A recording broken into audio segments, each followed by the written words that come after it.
Yo mga idol, musta? Mandrag mga sports, sabi nga pala ating pag-usapan, Gilas Pilipinas, Justin Brownlee, nakakagulat na balita at El Tenorio, matinding trade sa Magnolia. Pero bago nga yan, kung bago pala sa aking channel, huwag mong kalimutang subscribe at click ang notification bell para like kang updated sa ating latest upload natin. So naging impact na nga rin sa pagkapanalo ng ating national team na Gilas Pilipinas kontra sa malalakas na Macau Blackbirds mga idol. Talagang na parang ganadong maglaro ang Gilas player sa kanilang unang panalo kontra sa Macau Blackbirds. Ito na nga bang hinihintay ng lahat kung ano ang magiging desisyon ng ating national team na Gilas Pilipinas, dahil masasabing grabing performance rin ang ipinikita sa ating nag-iisang best import ay walang iba kundi si Justin Brownlee. Binuhat pa rin ang ating national team kontra sa Macau Blackbirds mga idol. Lumipad na rin ang Gilas Pilipinas papuntang Saudi mga idol. Unang makaharap ng Gilas Pilipinas sa FIBA Asian Cup ay walang iba kundi ang Chinese Taipei.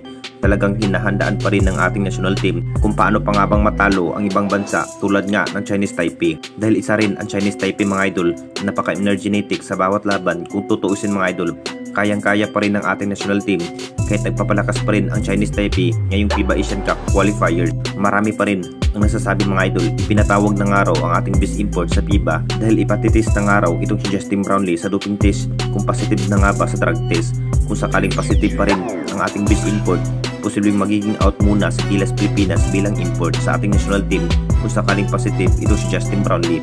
Pero hindi pa rin na mangyari na maaalis sa lineup ito si Justin Brownlee dahil walang import ang makaipresenta nga ang ating national team na Gilas Pilipinas kundi si Justin Brownlee lamang.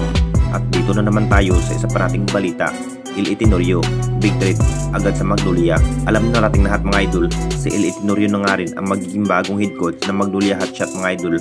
Matapos nagre-retiro sa kupunan ng Barangay Ginebra, talagang ang plano pa rin ni El Tenorio, babaguhin pa rin ang kupunan ng Magnolia dahil siya na rin ang bilang head coach ng Magnolia Hotshot. Maiiba na nga ba ang magiging sistema ng Magnolia kapag magsisimula na ang magbabalik sa ating liga?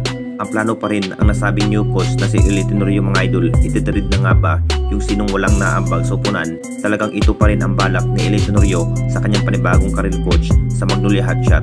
Grabing plano pa rin ang mas kinakailangan dapat gawin ni El Tenorio sa Magnolia Hotshot mga idol, dahil hindi pa rin basta-basta kapag si El Tenorio ang magiging plano. Magandang gameplay pa rin ang kanyang magiging sistema tulad nga ng Barangay Ginebra noong hindi pa rin siya naglalaro. Talagang isa pa rin sa umisistan ni Coach Tim pagdating sa plano kung bakit siya na rin ang napili bilang head coach ng Magnolia Hotshot.